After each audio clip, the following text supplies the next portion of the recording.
Break के बाद दोबारा आपका इस्तकबाल है। अब नजर डालेंगे कौमी और बैनुल अक़वामी खबरों पर। वज़ीर आज़म नरेंद्र मोदी ने कहा कि नागालैंड जैसी रियासत में पिछले साल स्टार्टअप रजिस्ट्रेशन में 200% इजाफा हुआ है और छोटे शहरों में स्टार्टअप में आधे से ज़्यादा की क़यादत बेटियां कर रही हैं। ऑल इंडिया रेडियो पर नशर होने वाले अपने माहाना प्रोग्राम मन की बात में मोदी ने कहा कि अभी कुछ दिन पहले ही स्टार्टअप इंडिया ने 9 साल मुकम्मल किए हैं। जितने स्टार्टअप 9 साल में बनी हैं उनमें से निस्फ से ज़्यादा टायर 2 और टायर 3 शहरों से हैं। इसका मतलब है कि हमारा स्टार्टअप कल्चर बड़े शहरों तक ही महदूद नहीं है। अंबाला, हिसार, कांगड़ा, चुंगलपट्टू, बिलासपुर, ग्वालियर और वाशिम जैसे शहर स्टार्टअप के मरकज बन रहे हैं।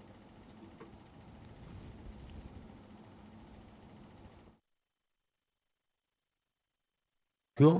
कुछ दिन पहले ही स्टार्टअप इंडिया के 9 साल पूरे हुए हैं। हमारे देश में जितने स्टार्टअप्स 9 साल में बने हैं उनमें से आधे से ज्यादा टियर 2 और टियर 3 शहरों से हैं। और जब ये सुनते हैं तो हर हिंदुस्तानी का दिल खुश हो जाता है। यानी हमारा स्टार्टअप कल्चर बड़े शहरों तक ही सीमित नहीं है। और आपको यह जानकर हैरानी होगी कि छोटे शहरों के स्टार्टअप्स में आधे से ज्यादा का नेतृत्व हमारी बेटियां कर रही है। जब यह सुनने को मिलता है कि अंबाला, हिसार, कांगड़ा, चेंगलपट्टू, बिलासपुर, ग्वालियर और वाशिम जैसे शहर स्टार्टअप्स के सेंटर बन रहे हैं तो मन आनंद से भर जाता है। नागालैंड जैसे राज्य में पिछले साल स्टार्टअप्स के रजिस्ट्रेशन में 200% से अधिक की वृद्धि हुई है। Waste management, non renewable energy, biotechnology और लॉजिस्टिक्स ऐसे सेक्टर हैं जिनसे जुड़े स्टार्टअप सबसे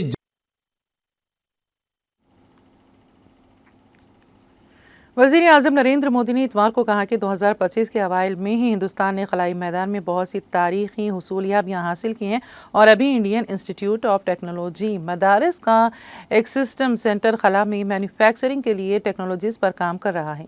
ऑल इंडिया रेडियो पर नशर होने वाले अपने माहाना प्रोग्राम मन की बात में मोदी ने कहा कि IIT मदारिस का XTEM सेंटर खला में मैन्युफैक्चरिंग के लिए नई टेक्नोलॉजीज़ पर काम कर रहा है। यह मरकज़ खला में 3D प्रिंटेड बिल्डिंग, फोम और ऑप्टिकल फाइबर जैसी टेक्नोलॉजीज पर तहकीक कर रहा है। यह मरकज पानी के बगैर कंसंट्रेट मैन्युफैक्चरिंग जैसे इनकलाबी तरीके भी तैयार कर रहा है। एक स्ट्रीम की यह तहकीक हिंदुस्तान के गगनयान मिशन और मुस्तकबिल के खलाई मरकज को मजबूत करेगी।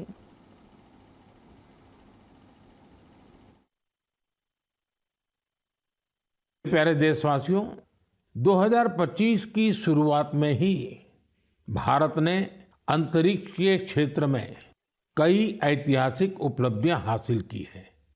आज मुझे ये बताते हुए गर्व है कि एक भारतीय स्पेस टेक स्टार्टअप बेंगलुरु के पिक्सेल ने भारत का पहला निजी सैटेलाइट कॉन्स्टेलेशन फायरफ्लाई सफलतापूर्वक लॉन्च किया है। यह सैटेलाइट कॉन्स्टेलेशन दुनिया का सबसे high resolution hyper spectral satellite constellation है। इस उपलब्धि ने न केवल भारत को आधुनिक स्पेस टेक्नोलॉजी में अग्रणी बनाया है, बल्कि यह आत्मनिर्भर भारत की दिशा में भी एक बड़ा कदम है। ये सफलता हमारे निजी स्पेस सेक्टर की बढ़ती ताकत और इनोवेशन का प्रतीक है। मैं इस उपलब्धि के लिए पिक्सेल की टीम, इसरो और इन स्पेस को पूरे देश की ओर से बधाई देता हूं। साथियों, कुछ दिन पहले हमारे वैज्ञानिकों ने स्पेस सेक्टर में ही एक और बड़ी उपलब्धि हासिल की। हमारे साइंटिस्ट ने सैटेलाइट्स की स्पेस डॉकिंग कराई है। जब अंतरिक्ष में 2 स्पेस क्राफ्ट कनेक्ट किए जाते हैं तो इस प्रक्रिया को स्पेस डॉकिंग कहते हैं। यह तकनीक अंतरिक्ष में स्पेस स्टेशन तक सप्लाई भेजने और क्रू मिशन के लिए अहम है। भारत ऐसा चौथा देश बना है जिसने ये सफलता हासिल की है। साथियों, हमारे वैज्ञानिक अंतरिक्ष में पौधे उगाने और उन्हें जीवित रखने के प्रयास भी कर रहे हैं। इसके लिए इसरो के वैज्ञानिकों ने लोबिया के बीज को चुना। 30 दिसंबर को भेजे गए ये बीज अंतरिक्ष में ही अंकुरित हुए। ये एक बेहद प्रेरणादायक प्रयोग है जो भविष्य में स्पेस में सब्जियों उगाने का रास्ता खोलेगा। ये दिखाता है कि हमारे वैज्ञानिक कितनी दूर की सोच के साथ काम कर रहे हैं। साथियों, मैं आपको एक और प्रेरणादायक पहल के बारे में बताना चाहता हूं।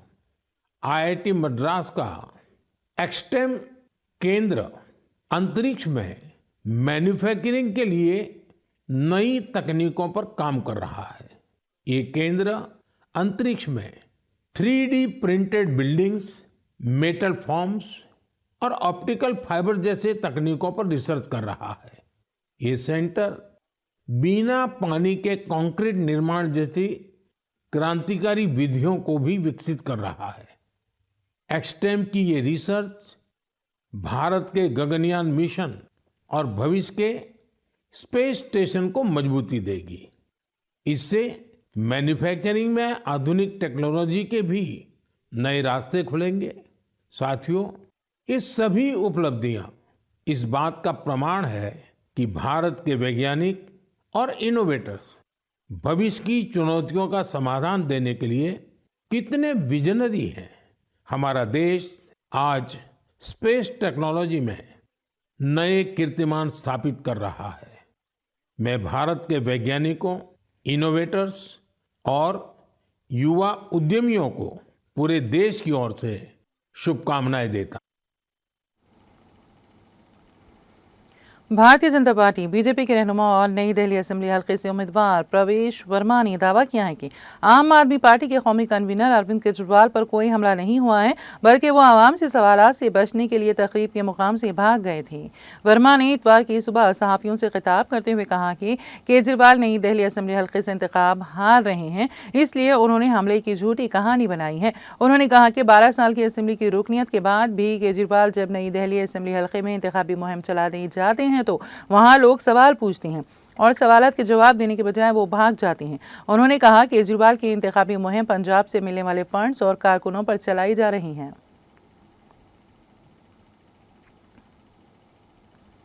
उत्तर प्रदेश के जिले बांदा के तंदवारी थाना इलाके में इतवार को 2 ट्रक में हुई खौफनाक टक्कर में आग लग जाने से दोनों ट्रक जलकर तबाह हो गए और दोनों ड्राइवरों की मौत ट्रकों के अंदर आग से जलकर हो गई। इस संबंध में जानकारी देते हुए पुलिस सर्कल ऑफिसर बैरू सिंह ने कहा है कि जिले रायबरेली के महाराजगंज थाना इलाके के पहाड़पुर गाँव के चरीपुरा बाशिंदा ट्रक ड्राइवर 23 साल नीरज यादव ट्रक में कोबरोई महोबा से गट्टी के ले जा रहे थे। वहीं अमेठी जिले के मुंशीगंज थाना इलाके के कारीगिरी गांव के दद्दूपुआ बाशिंदा 24 साल ट्रक ड्राइवर सुनील यादव फतेहपुर से केबरई गट्टी ले जा रहे थे। रास्ते में बांदा फतेहपुर शाहरा पर वाक़ हफसईपुर गांव के पहलवान बाबा आश्रम के नज़दीक घने जंगल में मुखालिफ सिमत से चल रहे तेज़ रफ्तार के दोनों ट्रक आपस में टकरा गए और अचानक दोनों ट्रक आग लगने से जल गए। इतला पर फौरी मौके पर पहुंची पुलिस फायर ब्रिगेड ने आग पर काबू पाया, लेकिन तब तक दोनों ट्रक के ड्राइवरों की ट्रक के अंदर फंसे रह जाने से जलकर मौके पर ही मौत हो गई। बदनाम जमाना गाउंडर गैंग से ताल्लुक़ रखने वाला एक बदनाम जमाना मुजरिम पंजाब के जालंधर में कमिश्नरेट पुलिस के साथ एक ज़बरदस्त मुठभेड़ में जख्मी हो गया। पुलिस कमिश्नर सुपन शर्मा ने इतवार को कहा है कि मुलजिम पुलिस रिमांड में था और उसे बाजियाबी के लिए ले जाया गया, जहां मुजरिम ने पुलिस पर हमला कर दिया और ऑपरेशन के दौरान मुठभेड़ हो गई। पुलिस ने बताया कि गैंगस्टर के खिलाफ भत्ताखोरी, डकैती, मंशियात और इक़दाम कत्ल के मुतादिद मुकदमा दर्ज हैं। जम्मू कश्मीर के लेफ्टिनेंट गवर्नर मनोज सिन्हा ने national disaster response force NDRF के यौम क़याम पर इसके तमाम एहलकारों को मुबारकबाद पेश की है। उन्होंने कहा है कि एनडीआरएफ की बहादुर जवान अपनी शानदार कोशिशों और पेशावराना महारत के साथ मुसीबत के वक्त जान बचाने और राहत फराहम करने में सबसे आगे होते हैं। बता दें कि एनडीआरएफ 19 जनवरी 2006 को डिजास्टर मैनेजमेंट एक्ट 2005 के निफाज के बाद मुआरज वजूद में आया। लेफ्टिनेंट गवर्नर ने उनके यौम तासीस की मुनासिबत से इतवार को एक्स पर अपने एक पोस्ट में कहा, मैं NDRF के यौम तासीस पर तमाम एहलकारों को मुबारकबाद पेश करता हूँ। यौम जमहूरिया के पेश नज़र जम्मू और कश्मीर के कई इलाकों में इतवार के रोज़ सिक्योरिटी फोर्सेस ने राहगीरों मोटरसाइकिल सवारों की तलाशी ली, जिस दौरान उनके शिनाख्ती कार्ड्स बारीक बीनी से चेक किए जा रहे थे। जम्मू में मौलाना आज़ाद स्टेडियम को सिक्योरिटी फोर्सेस ने पूरी तरह से सील कर दिया और किसी को भी बगैर तलाशी अंदर जाने की इजाज़त नहीं दी जा रही। इत्तलात के मुताबिक यौम जमहूरिया के पेश नज़र श्रीनगर समेत वादी के दीगर अजला में सिक्योरिटी के गैर मामूली इंतजाम किए गए हैं। ज़राए ने बताया है कि इतवार के रोज़ जनूबी, शुमाली और वसती कश्मीर के कई इलाकों में नाका चेकिंग के दौरान मुसाफिरों, राहगीरों और स्कूटी सवारों की बारीक बीनी से तलाशी ली जा रही थी। मालूम हुआ है कि सिक्योरिटी फोर्सेस ने अहम शाहराहों और चौराहों पर नाके लगाए हैं, जहां पर किसी भी गाड़ी को बगैर तलाशी के आगे जाने की इजाज़त नहीं दी जा रही है।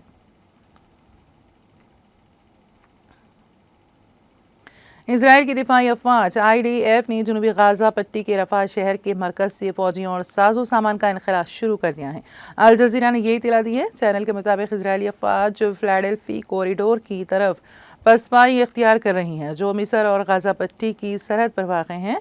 इजरायली वज़ीर आज़म बेंजामिन नेतन्याहू ने हफ्ते के रोज़ कहा था कि हमास तहरीक के साथ माहिदे के तहत गाजा पट्टी और मिस्री सरहद पर वाक़ फिलाडेल्फी कॉरिडोर से इजरायली अफवाज के मुबैना इनखला के बारे में मीडिया रिपोर्ट्स के बरक्स इसराइल ने न सिर्फ अपनी फ़ौजें गाजा से वापस बुला ली हैं, गाजा पट्टी से भी हुकूमत न सिर्फ मुल्क में फ़ौजी मौजूदगी बरकरार रखने का इरादा बल्कि इसे मजबूत करने का भी मंसूबा रखती हैं। काबिल ज़िक्र है कि फ़लस्तीनी गज़ा की पट्टी में तनाज़े के फ़रीक़ीन इसराइल और हमास तहरीक ने क़तर, मिस्र और अमेरिका की सालिसी से 19 जनवरी से 42 दिन के लिए जंग बंदी पर इत्तेफ़ाक़ किया था और बिलाखिर इसके ख़ात्मे की ख्वाहिश ज़ाहिर की थी। अमेरिका के नौमंतखब सदर डोनाल्ड ट्रंप ने कहा कि वो चीनी सोशल मीडिया प्लेटफॉर्म टिकटॉक को मुमकिना तौर पर अमेरिका में पाबंदी से पहले ज़रूरियात पूरी करने के लिए 90 दिन की मोहलत दे सकते हैं। RIA नवेस्ती के ज़रिए देखे गए एक अदालती फैसले के मुताबिक जुमा को अमेरिकी आला अदालत ने 19 जनवरी से मौसे टिकटॉक पर पाबंदी में ताख़ीर की दरख्वास्त को मुस्तरद कर दिया। कंपनी ने दलील दी कि पाबंदी अमेरिकी आइन के तहत बोलने की आज़ादी की खिलाफ वर्जी है। ट्रंप 20 जनवरी को ओहदा संभालेंगे। वाइट हाउस ने कहा कि पाबंदी के नाफिज होने की आखिरी तारीख के सबब अमेरिका में चीनी सोशल नेटवर्क के मुस्तकबिल का हतमी फैसला ट्रंप की क़यादत में नए इंतज़ामिया को करना चाहिए। ट्रंप ने आला अदालत और वाइट हाउस के फैसले पर रद्द-ए-अमल देते हुए CNN से कहा कि वो अपना फैसला खुद करेंगे।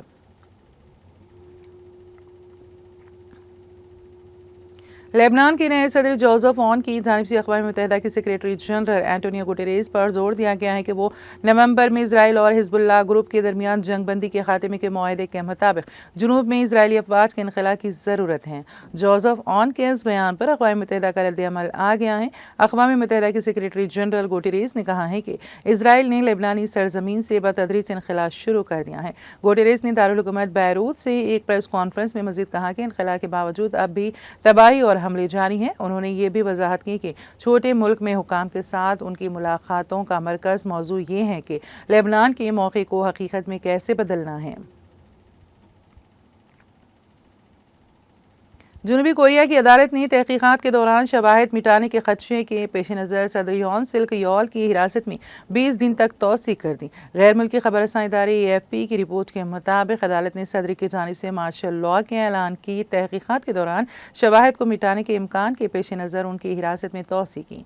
जनूबी कोरिया के तफ्तीशकारों ने जुमा को सेयूल की एक अदालत से सदर की जानिब से तफ्तीशी सवालात का जवाब देने से इनकार की वजह से दरख्वास्त की कि वो सदर की हिरासत में मज़ीद तौसी करें। सेओल वेस्टर्न डिस्ट्रिक्ट कोर्ट ने कहा है कि उसने आला अहदेदारों की बदउनवानी की तहकीक़ात के दफ्तर CIO की जानिब से दरख्वास्त करदा हिरासत का वारंट मंजूर कर लिया है। पासदारानी इनकलाब फ़ौज की बहरिया की बहरी जहाज़ों के एक ज़मीन दोस्त मरकज़ की रोनुमाई IRGC के कमांडर मेजर जनरल हुसैन सलामी की मौजूदगी में की गई हैं। इस तकरीब में सिपाही पासदारान इनकलाब इस्लामी के कमांडर जनरल सलामी ने एक खिताब में कहा, आज हमने पासदारान इनकलाब इस्लामी की बहरिया के मौजूद कमांडर के साथ जिस कॉम्प्लेक्स का मुआयना किया वो इन बहुत से कॉम्प्लेक्सेस में से एक हैं जहाँ पासदारान इनकलाब इस्लामी के जंगी बहरी जहाज़ और मिज़ाइल लॉन्च करने करने वाले और बारूदी सुरंग बुझाने वाले बहरी जहाज रखे जाते हैं। मेजर जनरल सलामी ने मजीद कहा, अगरचे ये कॉम्प्लेक्स जिसका आज अजीज़ ईरानी कौम मुशाहिदा कर रही हैं एक शानदार कॉम्प्लेक्स है, लेकिन ये IRGC की बहरिया की पूरी दिफाई ताकत के सामने एक छोटा सा नमूना है।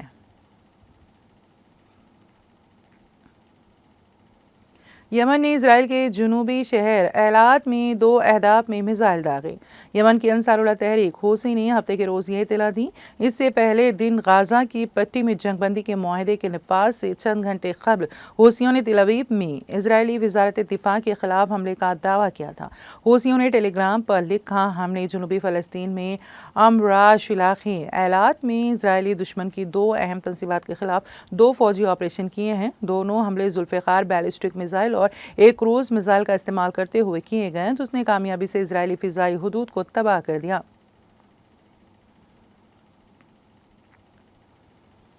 अफगानिस्तान में 2021 में तालिबान तहरीक इख्तिदार में आने के बाद से ईरान ने 1110 अफगान कैदियों को अपनी सजाएं पूरी करने के बाद वतन वापस भेज दिया है।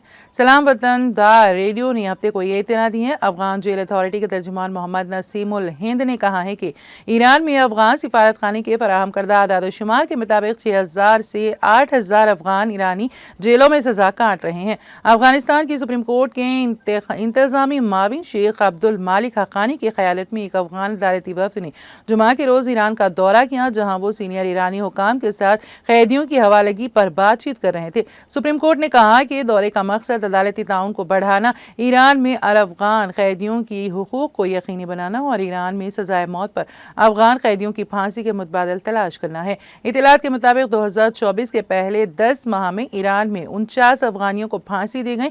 ईरान में कत्ल, इस्मत दरी और मंशियात की स्मगलिंग जैसे जराइम के लिए भी सजाएं मौत दी जाती हैं। और अब आखिर में एक नजर हेडलाइंस पर। सिंगापुर की कैपिटा लैंड ग्रुप ने हैदराबाद में IT पार्क के लिए 450 करोड़ की सरमायाकारी का किया ऐलान। वज़ीर आला रेवंत रेड्डी ने सरमायाकारी के फैसले का किया खैर मकदम। हैदराबाद के मौक़िफ़ को तक़वियत देने में संगमेल दिया करार।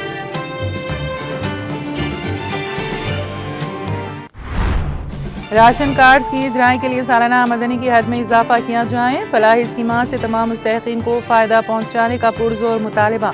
कलेक्टरेट निज़ामाबाद में जायज़ा इजलास में मुख्तलिफ अवामी मसाइल पर के कविता का इजहार ख्याल।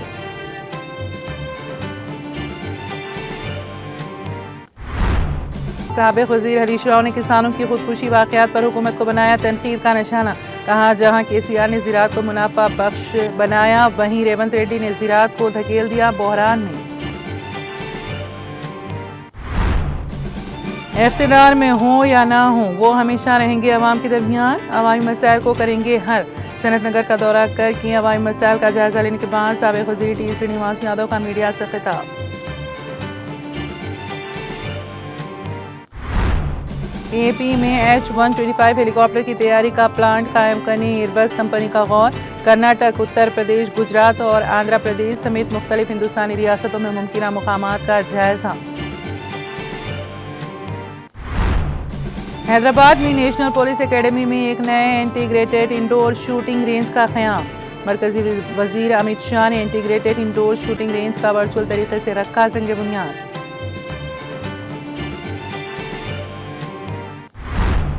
बेटियां छोटे शहरों में स्टार्टअप में आधे से ज्यादा की कर रही हैं क़यादत। माहाना मन की बात प्रोग्राम से वज़ीर आज़म नरेंद्र मोदी का खिताब। इजराइल और हमास के दरमियान गाजा की पट्टी में जंगबंदी का मुआहदा नाफिजुल अमल। इजरायली फौज ने गाजा पट्टी के रफा से अपनी फौजी और साजो सामान बुला लिया वापस।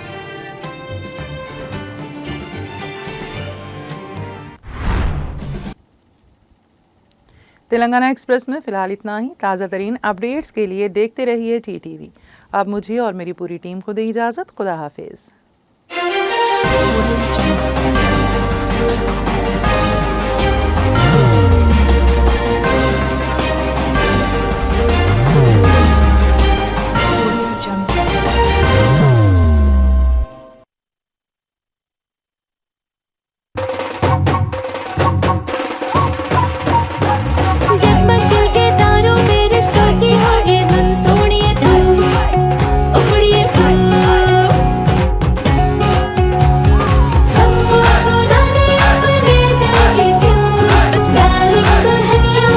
अब रुक मत, ये मोमेंट तेरा है। Be the showstopper, be the showrunner. Show how it's done. Come celebrate the Brides of India with Malabar Gold and Diamonds. जिंदगी में कितना भी हो मुश्किलों का अंधेरा, रासिक स्टोन से चमकेगा किस्मत का सितारा। सीधे खानों से निकालकर तराशा गया और डॉक्टर रोशन और डॉक्टर MM रजा के ज्ञान से संवारा गया। इल्मी जवाहरात एक बेशकीमती इल्म है। ये जिंदगी के हर मोड़ पर हमें आगाही देता है। हमारी नाकामयाबी, कारोबार में परेशानी, शादीशुदा जिंदगी में तनाव, औलाद की परेशानी, प्यार के मसाइल, लव मैरिज, पैसों की तंगी, पढ़ाई में असफलता, सेहत में खराबी, क्या यही है जिंदगी? कैसे मिलेगी हमें इन सब से राहत? इन सब मुश्किलों से निजात पाने के लिए जेमोलॉजिस्ट डॉक्टर रोशन और डॉक्टर MM रजा से एक मुलाकात बदल सकती है जिंदगी और तकदीर दोनों।